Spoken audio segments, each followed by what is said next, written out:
Welcome to the Fishbowl Radio, everybody. My name is Chief here, and joining me today is Juicy. We're doing our LSU versus Texas A&M 2024 preview here on the Fishbowl Radio. Without further ado, let me introduce everybody to Juicy. How you doing today, Juicy? What up? I'm good. What up? All right, Juicy. Reaction about LSU this past weekend. I thought it was like one of their best team performances they put together, really, all aspects. Like, it looked like for the most part it all came together. It started off a little slow, but it was nice to see all units working together for once. It looked pretty nice when it all came together.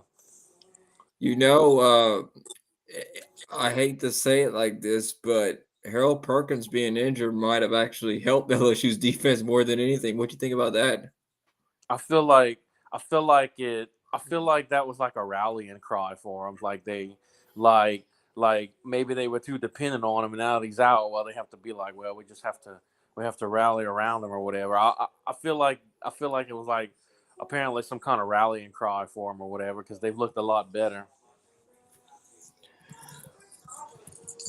All right. So, I mean, on the Raging Cajun podcast that we do, we did talk about like the standings and stuff like that. And we also looked at their opponent here. So, just, as we get deeper into the season, teams usually get better or they get worse, depending on injuries, the amount of depth you have at certain positions. Well, LSU's definitely gotten better if we're talking about that.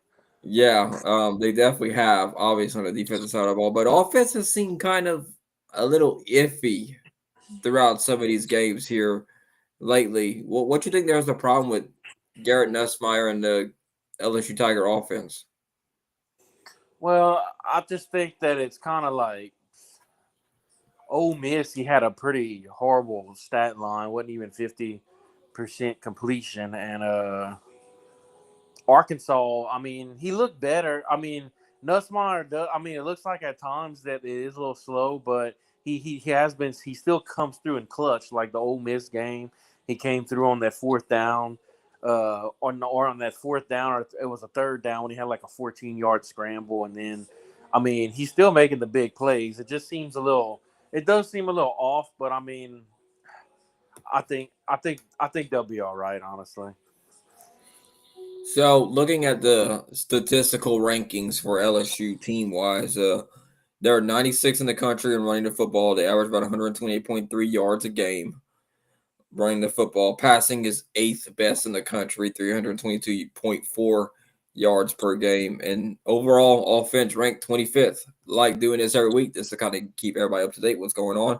Defensively, it's not the best side of the ball. 115.1 run defense, which is good for 33rd in the country.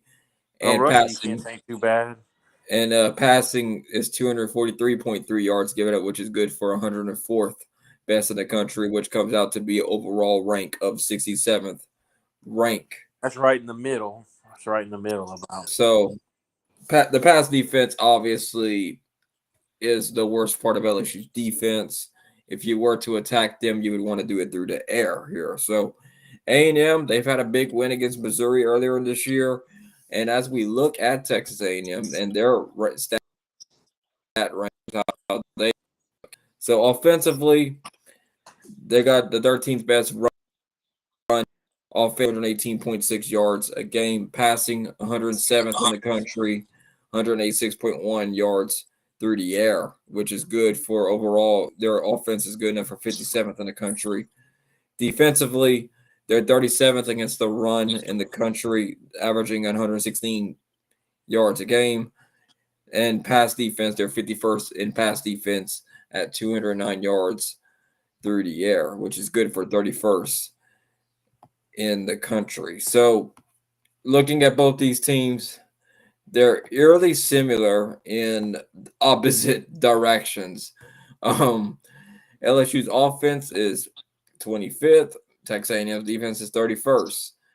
Texas A&M's offense is 57th. LSU's defense is 67th. So they're pretty close in regards to how the rankings stack up here. So that is something to look at here. So, what is something that you're concerned about with Texas A&M um, going on the road? I mean, LSU going on the road at Kyle Field for at Texas A&M. Well, we know it's never easy to win on the SEC in the road, unless you're playing in Nashville, like Nick Saban said. But no, I'm joking. I mean, obviously the crowd noise is a factor, but they've got a lot of vets on the team. What I'm most concerned about, honestly, would be that rush defense. I mean, LSU's got a rush offense. Something has to give, though. That's the one issue I'm worried about. Everything else, I mean, it seems pretty fair. But I mean, LSU can throw the ball. I mean, I'm worried about. Yeah, I'm worried about the rush. That's what I was gonna say. I'm sorry, I got mixed up for a second. That's all right. So a couple of guys for Texas A&M, I think LSU needs to kind of look at here to make sure they don't make impact plays here. So there's a senior wide receiver, Jabari Barber. So last week when they played Texas A&M played Mississippi State here, he had 6 targets and he caught all 6 targets for 92 yards in a 34-24 win over Mississippi State here. So when you're getting 6 targets as a wide receiver, you're pretty heavily dependent on in that offense there. So LSU is going to have to try to shut him down come Saturday here. Noah Thomas ended up scoring a touchdown in the win there as well for them here. Connor Wiggingham, I can't even say his name that good. Wigman or something. Yeah. So they haven't really thrown the ball very well this year. So passing game is not something to like put emphasis on if you're LSU. You got to stop the run game, which is the big part of Texas A&M's offense. Amir Daniel, so he had 12 rushes in 47 yards and a touchdown, and he caught his only target for 14 yards in their win against Mississippi State here. So we're all kind of looking back close, like because if you look at recent games and stuff, and Le'Veon Moss as well had 17 carries for 65 yards. The bell cow for Texas A&M, 2 touchdowns, caught 1 of 3 targets for 11 yards during, the Mississippi State game, 34-24 win as well here. So he has 8 rushing touchdowns on the season here. So I mean, he scored 5 touchdowns in his last 2 outings. So LSU's run defense will have to be up to the task and shutting down Le'Veon Smith, which I think will be a big key in this game for LSU's run defense because I think it's going to be very important to them to shut down that running game because if they can't shut it down there and A&M is able to get off the blocks and get to the second level of LSU's defense into that linebacker core, it's going to be rough on the Tigers. But I think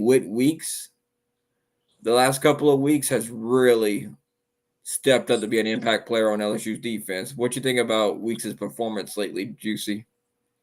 Oh yeah, he's definitely filled the void for Harold Perkins. He's been SEC defensive player of the week. I think 2 weeks in a row now. I think this past week he was also defensive player of the week. So yeah, he's definitely filled some big shoes and just got to keep him healthy and just got to keep him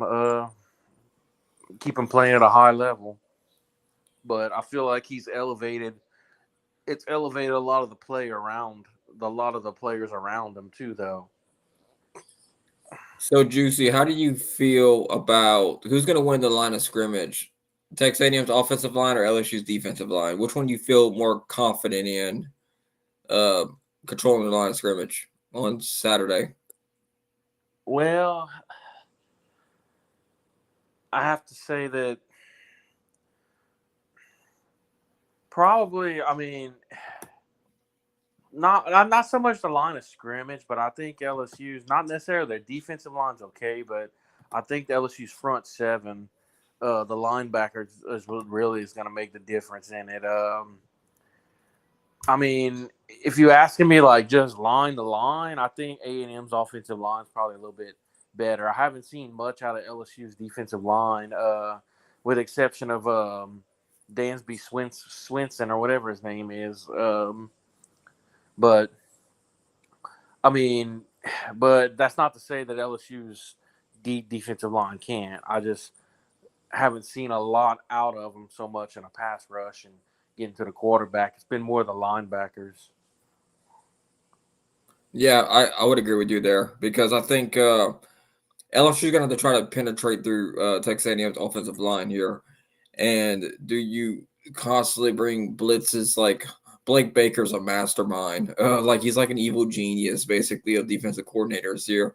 I saw basically I formation on defense, which was getting some headlines all over college football. Which that's crazy to even like see that happen in a like a college football game, let alone like a football game, let alone like a college football game. So, um, I think if you look at he might have to send one or two linebackers on every play to give that A&M the offensive line to slide protection one way, then come back out the other way to put pressure on the quarterback here. I'm fine. I'm fine with that though. I don't like quarterbacks sitting back there all day. I mean, if it hits home, I mean, you live and die by the blitz. I mean, they can Yeah, I still think pick that's you. They can I, still pick you apart, but I'd rather get picked apart, making him know that I'm there instead of just letting him pick me apart without bringing any kind of pressure on him. I think that's what LSU's defense is going to have to do because he hasn't proven over the course of the season when you look at the average of these numbers here that Connor's been able to do this kind of stuff. You put pressure on him over and over again, he's eventually going to make a bad throw at some point. I mean, they're 107th in passing. That tells you right there. Every other is at 50th or lower, aside from the passing defense, 51st. Now, when I look at LSU's offensive line compared to Texas A&M's defensive line, I think LSU The their offensive running line, I game has think, much gotten better. better. I think LSU's offensive line will beat Texas A&M's defensive line. Yeah, LSU's offensive lines look really good. They didn't even allow a sack against Ole Miss, who a couple of weeks ago, who leads the SEC in sacks as a So team. So this is gonna be one of those games. We posted a graphic about the who like ESPN FPI Football Power Index was like wondering who's gonna be the most likely chance to make it to the SEC championship game, and Texas and LSU were LSU are the top the two. top two percentages on that graphic. So um, it's gonna be interesting to see how that all plays out there. I do think that LSU's offensive line will beat like Texas A&M's defensive line, and Texas A&M's offensive line will beat LSU's defensive line. Now the kicker is going to be is very aggressive on defense. LSU's very aggressive on defense. Who will get into the pocket and disrupt them, and who's better at escaping and making plays? I would put the money on Garrett Nussmeier beating out Connor Wiggingham on Saturday. I think Nussmeier is the better of the two quarterbacks. Um, at making decisions and stuff. Now, granted, because Nussmeier is a gunslinger, that's what he is. He's got a rocket for an arm. He'll throw it in Hey, there. I don't necessarily have a problem with it sometimes. Hey, high Hey, risk, high reward sometimes. so if I had to put money on who I would rather on the center, I'd put Nussmeier out of these two quarterbacks here. So I think when it gets down to crunch time here, I think LSU will make enough plays and win this. But I think it's gonna be by a field goal. What you thinking, Juicy? I'm thinking a touchdown. I mean, it wouldn't surprise me if LSU wins by. I'm gonna I swear, at the most I'll say 14 points, but I don't think it'll be more than that. Okay.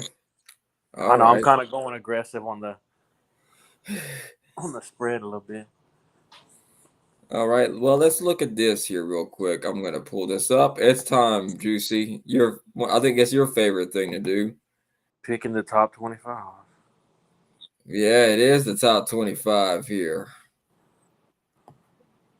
Week 9 edition.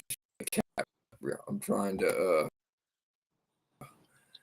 you see my little screen, Juicy?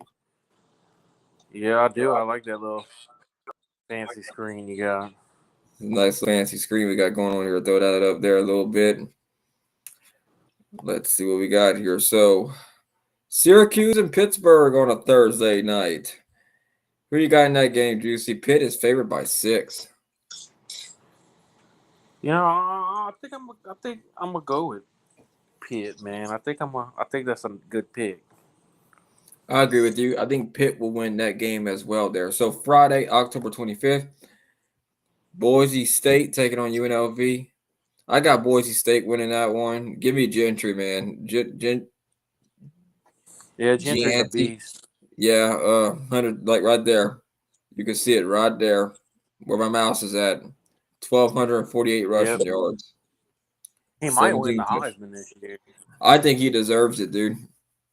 I say give it to him. That's almost unheard. That's almost video game numbers right there. It He's almost is. averaging 10 yards a carry. So, I mean, even no matter what, like G5, Power 5, it don't matter. Give it to him, I think. I got Boise. You got Boise too? Oh yeah, I got Boise State. All right, we already picked LSU and A&M. Nebraska Did we? against Oh yeah, number. we did. That's right. I'm sure. Wait, what?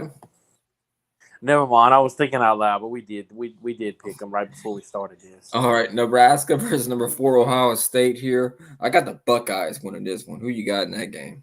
Oh yeah, I got Ohio State. It's not even gonna be close. Number 12 Notre Dame taking on number 24 Navy. Look, man, I love Cinderella stories. I'm picking Navy. Please give me a win, Navy. What you thinking, Juicy? Who you said you picked? I'm sorry, it cut I'm out going on with me. Navy, man. Give me the midshipmen. Ooh man, that's a stretch. 12-point underdogs. I Yeah. don't know. I mean, Navy has looked really good though. I mean, I'm not gonna lie. Navy and Army are both ranked. Both the academies, but man, I'm gonna go with the favorite in this game. I'll go with the Irish. I Oh, just can't come pull the on. I just can't quite pull them the trigger. If Oh, it was like sick. 7 point, if they were like 7 or 8 point underdogs or less, I feel a little bit more confident. But I just can't go with 12 points. Give the It's a people what they want, man. Come on, it's a Service little bit of a Academy. stretch, man. It's a little bit of a stretch. Whatever. Washington versus number 13 Indiana. I got Indiana winning this one. Who you got, Juicy? I got the Hoosiers. All right. Oklahoma taking on the 18 Ole Miss. Oklahoma has not looked that good in the SEC, to say the least here. Uh, Give me the Rebels. Who you got, Juicy? I got Ole Miss. Number 20 Illinois is taking on number 1 Oregon. Give me the top ranked Oregon Ducks. Who you got, Juicy?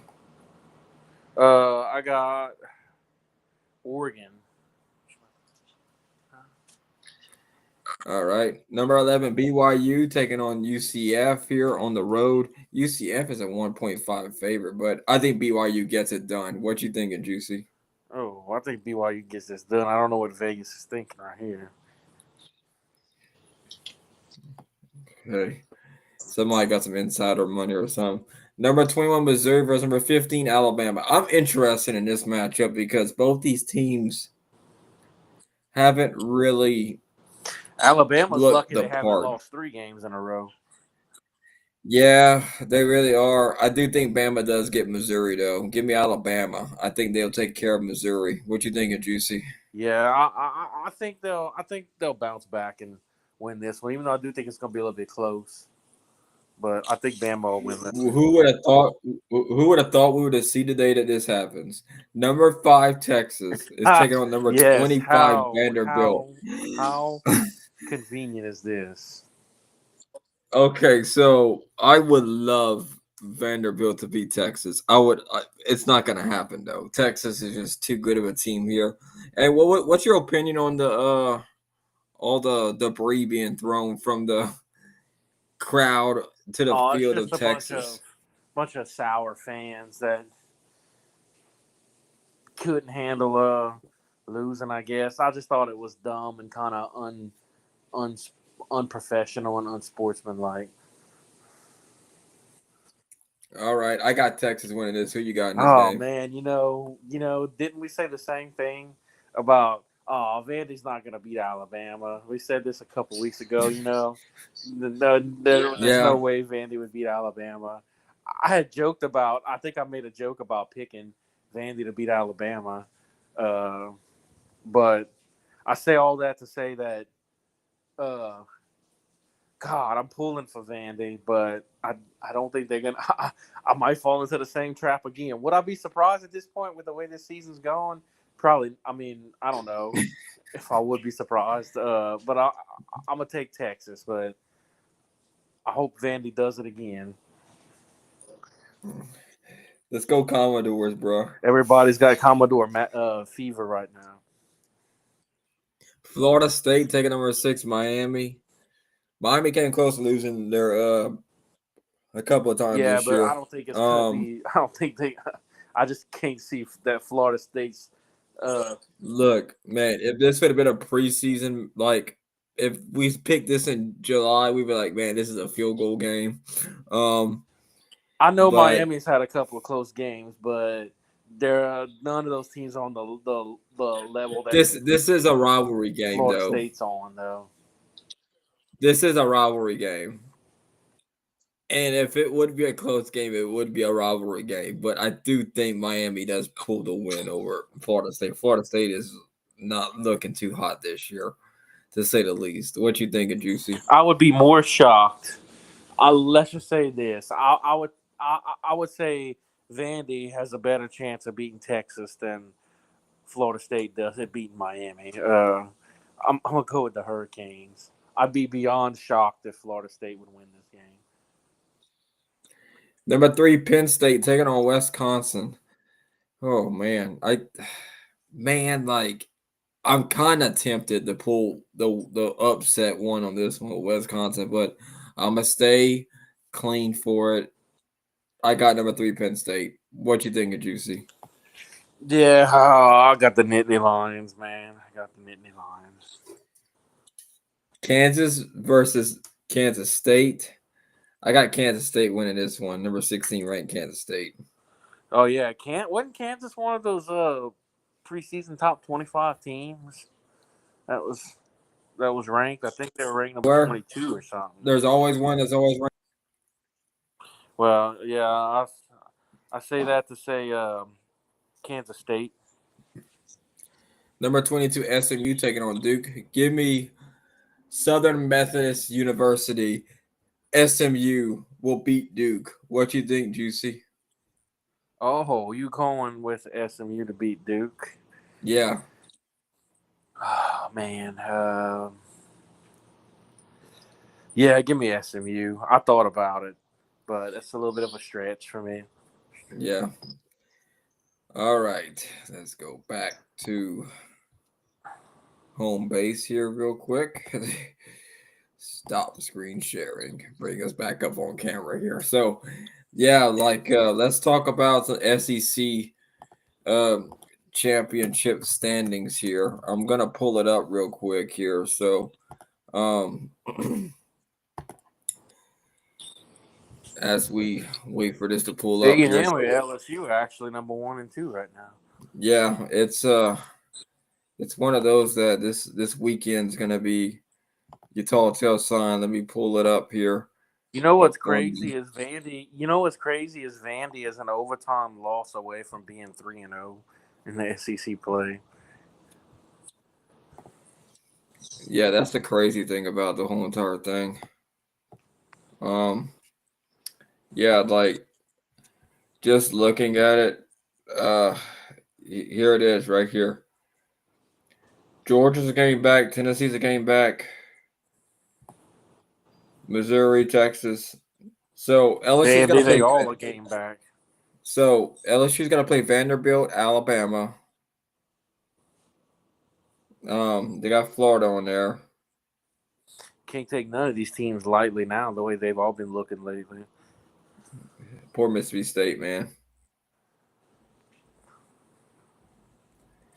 So this weekend is probably the biggest game of the year. I think it's even bigger than the Alabama game. I think if LSU makes it through A&M, and if they were to lose to Alabama, they would have that one loss on there. Now, I think that Alabama game looks a lot more winnable now than it did a few weeks it ago. definitely is a lot more winnable whenever you start like factoring in all that other stuff there. So, The if schedule looks a lot easier for you have LSU if they can get Alabama, past A&M than you got Alabama. Alabama, Florida, Vanderbilt, then Oklahoma. I think Yeah, so Oklahoma and Florida are not really too strong of games in the SEC. now Vandy looks It's pretty good. tougher, which is crazy to me. I don't think Vandy That was has the quick. depth That was quick. to constantly be like up there to compete for the SEC championship here. They're gonna have to win. Like if Texas to be in like that would be the big one really, because Alabama for this year technically. That's what we're looking at here. They're definitely living off a name. Wait, I'm messing hit the wrong thing. Um, yeah, so that's something to look at here for sure. That I LSU think, and Texas. yeah, If that LSU if and that LSU and Texas SEC championship matchup comes to fruition, it'd be cool because they didn't even play each other in the regular season either. So. I mean, all they would have to base on is film on each other about what happened here, and it's crazy. LSU's rattled off 6 straight wins. Like the season was dead after Honestly, I think LSU. if they get past A&M, the rest of the schedule for LSU, the last 4 games are much more winnable. I'll say Alabama's more winnable because they've looked really sketchy lately. So I think this is the last kind of maybe not as winnable game. The rest of them should be pretty winnable after this one. So A&M after LSU, just saying if they would beat LSU, they have South Carolina, New Mexico State, Auburn, then they got Texas. So that's not really that they could win those next 3 games. I think But then they they're got winnable. Texas at the. But then they got Texas at the end though. Yeah, that one's a lot more of a doozy for sure. Texas, on the other hand, is kind of putting themselves in a really good spot technically here. They got Florida, Arkansas, Kentucky, and then they got at number 14 A&M, and then they're taking on Vanderbilt this weekend here. I Georgia, hate not having divisions, man. I'm not used to this. yeah, Georgia. Looking at their remaining schedule, Georgia is being paired with. Let me move down to the standings here so everybody can kind of see who's behind them here. So there's LSU and Texas A&M on top of Georgia here. If y'all paying attention at home, so if you're looking at Georgia here, Georgia has Florida at number 18, Ole Miss, home against number 7, Tennessee, Ooh. UMass, and Georgia Tech. But I mean, their next 3 SEC games. They That got that Ole Miss and they got that Ole Ole Miss, Miss Tennessee is very tough and back to back for Tennessee sure. little back to back combo there. That's a tough road for them to finish off the season here. It is very important that we talk about this SEC run right now because So far we know that LSU has one of the probably easiest they remaining probably have paths. the easiest of these top 4 guys in the standings right now, looking at it that way here. And then when you get back to Missouri, Missouri is kind of being slept on a little bit here, even though they got beat down by Texas A&M for their only conference loss. If we're looking at it from that, they have Alabama, Oklahoma, South Carolina, Mississippi State, and Well, Arkansas. So I mean, who does Vandy have left? Because they technically still in it too. They only got one yeah, loss. Vanderbilt. If you're looking at Vandy here, they have Arbor. They have, after Texas. They have Auburn, South Carolina, at LSU, and at home against Tennessee. So Ooh, that's a they little got tough. they got their last 5 games is three right now currently ranked against 3 top 10 teams. So they'll probably be losing a couple of. They'll probably be losing like 1 or 2 of those top 10 games, I would think, and they would probably fall back down a little bit more. Um, so they got a tough road. I would say Missouri's got kind of an easier path than I would say LSU even. As far as it goes, there Missouri LSU seem like they're the top two that has the easiest path to the SEC championship game if you could just get there. Now Tennessee, if you're looking at Tennessee's road that they got up ahead here, they got a tough one too. They got Mississippi State to Georgia, UTEP, and at number Oh, 25 Vanderbilt. So those that Georgia game is the one that's the. that's the kicker for them, really. If Mhm. they can get that, that's going to be deciding a lot, and that's 3 weeks from now. But they got to get by Kentucky and Mississippi State. They do have a bye going into the Kentucky game, so that is something that's going to help them out as we go further along on this here and just see how it all plays out there. So I think the teams with 2 losses or more at this point probably ain't got no chance for it, I getting to mean, Atlanta. it would have to play out very well for the. If you're 2 losses in the SEC right now, it's going to be played out a lot better for you for sure It's a here. tough So road. It's a tough road for sure, definitely. yeah, and that November you're going to find out if you're going to be a champion or not for sure, and that's basically how it is every single football season with the crown. And also of note here, just in case you would lose here, so sitting where LSU is at here, um, if LSU loses, do they make?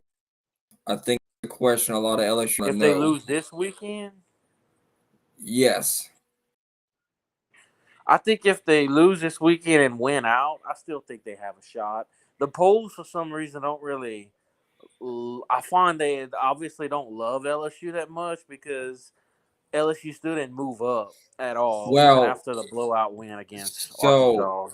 if you're looking at USC, okay, the USC game is really what's dragging down LSU. That was technically a bad loss.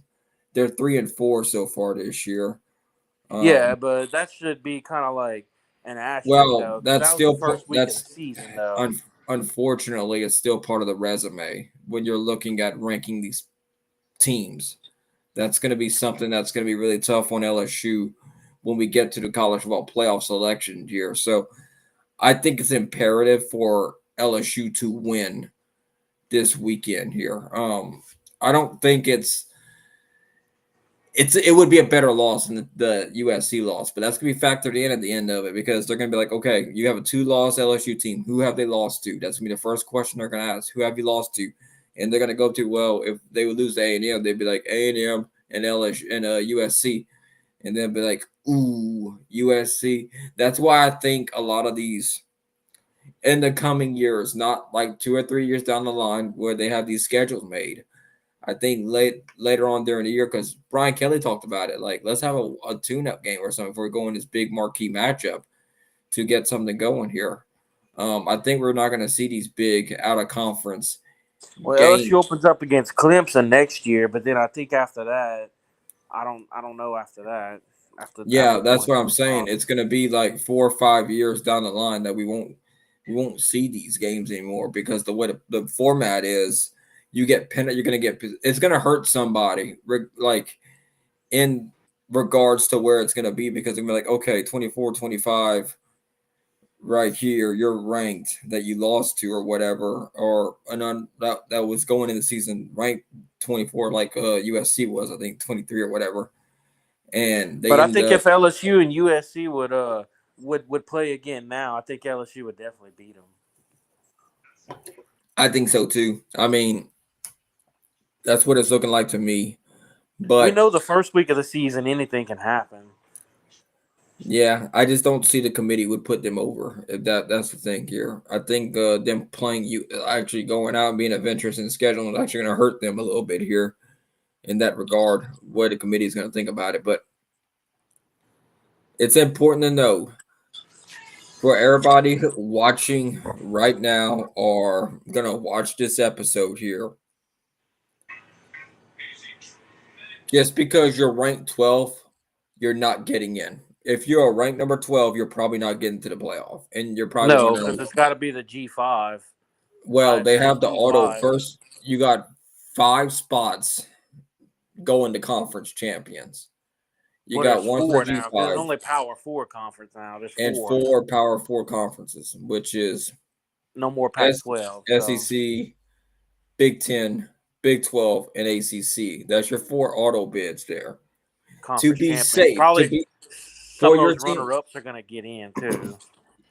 Yeah. So to be safe, if I was a fan of any of the teams to be safe, I want them in that top 10. I think in the top 10, you're going to be getting in. It's going to be very hard to exclude a team from the top 10 that would not be in the conference. Now, this is the question I have. How many are you going to take from the SEC? Can there be 3 SEC teams in there? Um, maybe even 4. I remember there was a push by SEC Commissioner Grant Sankey and Big Ten Commissioner as well. If they want four, they're going to have to push it up to 16 They teams. were trying to put 4 SEC teams in there, 4 SEC, 4 Big Ten, and I'm like, Mm-hmm. man, like, why? Like, They're going to have to you, push it to 16 teams if they want four. that's that's my argument against it. When does it become too much for just across the board, basically? What? Two per conference or three at the most, depending on how good the conference is. Because not every conference is going to have more than two teams that are qualified to go to the playoffs. In my It's honest, going to be a lot, regardless how you look at this here. It's just going to be a huge amount I of. mean, right now the top three in the SEC could all very well easily be in the playoffs. A&M, LSU, and Georgia could make a very good case to all be in the playoffs right now. Yeah, at the end of the day, what's going to decide this? It probably will even expand past 12. To be honest with everybody, because the TV contracts are going to make a bunch of money off of this. That's why you have SEC on ABC because they bid it a lot more than CBS did. Like CBS couldn't match the TV package SEC was commanding here.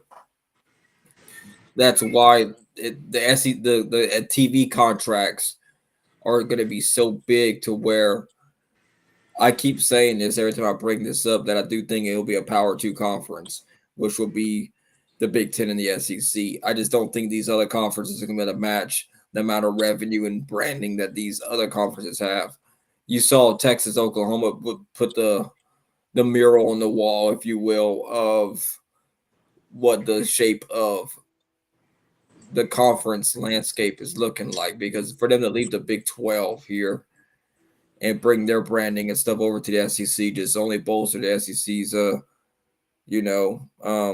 image there. So I'm guessing Juicy just got off here. So I'll just wrap it up here, folks. So I'm just gonna do this here. Thank you for tuning in here to the Fishbowl Radio. Hope you have a great and wonderful day. And we're gonna see y'all here next time on the Fishbowl Radio. Y'all like our Facebook, Twitter, Instagram, TikTok. You can even follow us on Spotify. We do have some there. I do need to get better at uploading episodes on that one there, but we usually keep everything up to date on the Facebook, Twitter, and Instagram. Which is shout out to everybody watching this live feed right now on Instagram here. We appreciate all y'all support and everybody watching this live right now on YouTube. We appreciate your support here of Fishbowl Nation here. So thank y'all for tuning in. Hope you have a great, wonderful day. I'll see y'all here next time here on the Fishbowl Radio. Hope you have a great week here. And we'll see how LSU does on Saturday. It should be a fun matchup here.